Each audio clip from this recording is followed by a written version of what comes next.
Hello সবাইকে, welcome to my channel Google's Mamma. একটা নতুন ভিডিও নিয়ে চলে এসেছি তোমাদের কাছে। অনেক দিন পরে তোমাদের সাথে শেয়ার করছি বড় ব্লগ। তো আমি এখন দেউলিতে আছি। আমি বাড়ি এসেছি মকর সংক্রান্তির দিন, মানে আজকেই, যেদিন ভিডিওটা তোমাদের সাথে শেয়ার করছি। এই যে ঠাকুর নিতে চলে এসেছি, কারণ বাড়িতে পুজো আছে, মহোৎসব আছে, সঙ্গে আমার ছোট কাকুর মেয়ের অন্নপ্রাশন আছে। তো এই যে ঠাকুর মোটামুটি রেডি হয়ে গেছে, সবাই নিতে এসছে, এখন ট্রলিতে করে ঠাকুর নিয়ে যাবে। আর আমি কিন্তু আসিনি, কারণ আমি এলে গোকুল কান্নাকাটি করবে, ওকে নিয়ে আসতে হবে। আর বাইরে খুব ঠান্ডা, তাই ওকে আর নিয়ে আসিনি। আর এই পুজো হলে না খুব মজা আনন্দ, মানে দারুণ একটা মানে পরিবেশ তৈরি হয় বাড়িতে।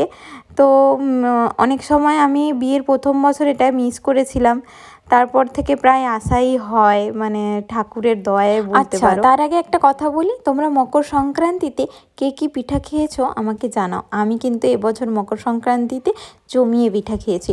অনেক বছর খেতে তো পারিনি মকর সংক্রান্তিতে মায়ের হাতে পিঠে, তো সেটা একটা আলাদাই মজা। আমি এমনি করি বাড়িতে, কিন্তু মায়ের হাতে পিঠে তো সেটা একটা আলাদাই মজা।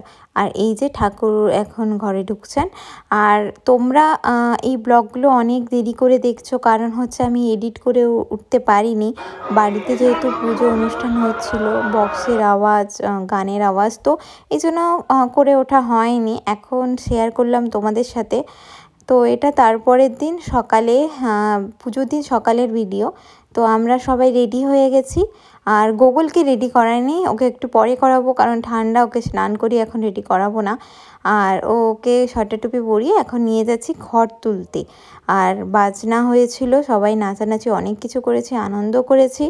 তো তোমরা দেখো আমরা কেমন আনন্দ করলাম, কেমন নাচানাচি করলাম।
এখন ওই যে ঘর তুলে চলে এলাম, আর পুজো চলছে। আর আমি বার করেছিলাম, মারা করেছিল, মেঘাও করেছিল, মানে বোন করেছিল, অনেকেই বার করেছিল, আমার পিসিরাও করেছিল, আমিও করেছিলাম বার।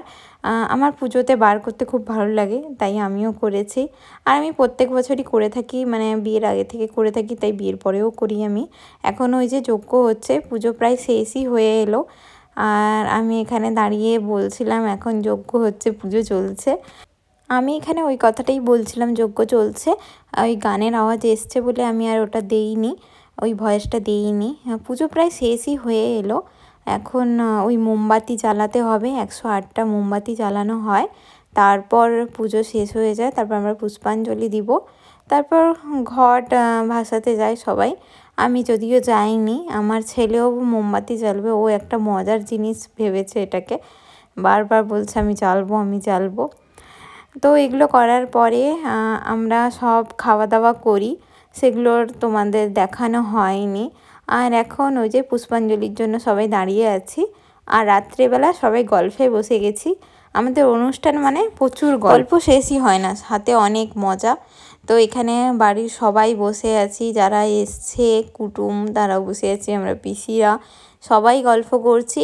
আর হ্যাঁ, আমাদের মেলাও হয় এই সময়, মেলা ওই দিন দেখতে চাইনি, পরের দিন দেখতে গেছি। এই যে বৌদি সবাই বসে আমরা গল্প করছি, আর এই যে এখানে আমার বাবা ঠাকুমা সবাই গল্প। তোমাদের যদি এই ভিডিওটা ভালো লেগে থাকে please like share and subscribe করে দিও। দেখা হচ্ছে নেক্সট ভিডিওতে, সবাইকে বাই।